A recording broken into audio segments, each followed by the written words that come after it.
有的善人为了捐款，面向普通大众抱怨筹款的艰难。哎呀，筹款越来越难了，就连我们过2天要去甘肃藏区的钱还没筹到。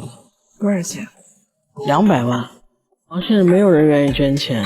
而有的善人却为了灾区的重建，把自己的家底掏空。我代表天津市1100万的亲人们，祝文山人民早日取得抗震救灾的最后胜利。我刚才决定再追加捐款7000万元，帮助他们重建家园，建最好的学校，建不垮的学校。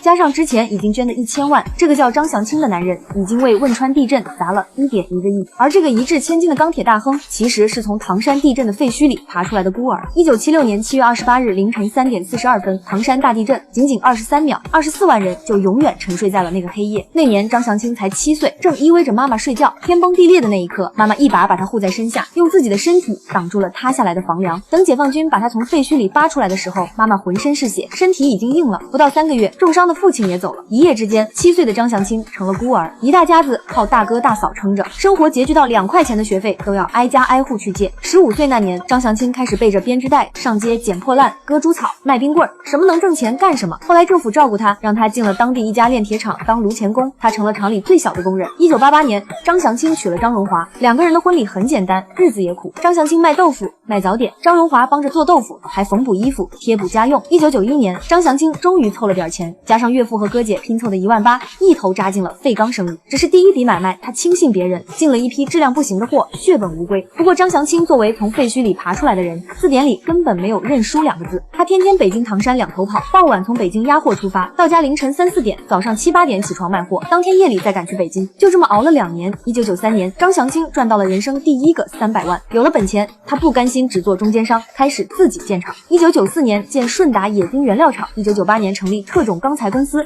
，1999年又开了合力钢铁厂，步步为营，稳扎稳打。2001年，天津渤海冶金工业公司濒临破产，要价2.8个亿。张祥清得知消息后，14天就签了合同，分期6年还清。当年4月，天津荣成联合钢铁集团正式成立。到2007年，荣成钢铁销售收入已经有了285亿，利税29.7亿，成了天津最大的民营钢铁企业。张祥清也从一个捡破烂的孤儿变成了身家100亿的钢铁大佬。2008年5月12号汶川地震的时候，张祥清正在外地出差，看到电视里灾区的画面，立刻打电话召开董事会，当天就捐了1000万。18号的央视募捐晚会，他上台前牌子上写的是3000万，结果站在话筒前，他眼含热泪，临时决定再加7000万。晚会结束后，有人在北京街头看见了他，这个刚捐了1个亿的男人，住的是快捷酒店，还在啃饼干、喝矿泉水，这不是作秀。张祥清这辈子就是对别人大方，对自己抠门。他累计捐款超过2个亿，给国家纳税30多个亿，给社会提供了7000多个就业岗位，其中3500多个是下岗职工，自己却一身的病，心脏病、高血压、糖尿病、颈椎病都是累出来的。2014年8月9号，张祥清突发心脏病去世，年仅45岁。他造了一辈子最坚固的钢材，捐了见证不垮学校的钱，唯独没给自己的心脏加一道保险。他从唐山的废墟里爬出来，又用一辈子去给别人遮风挡雨。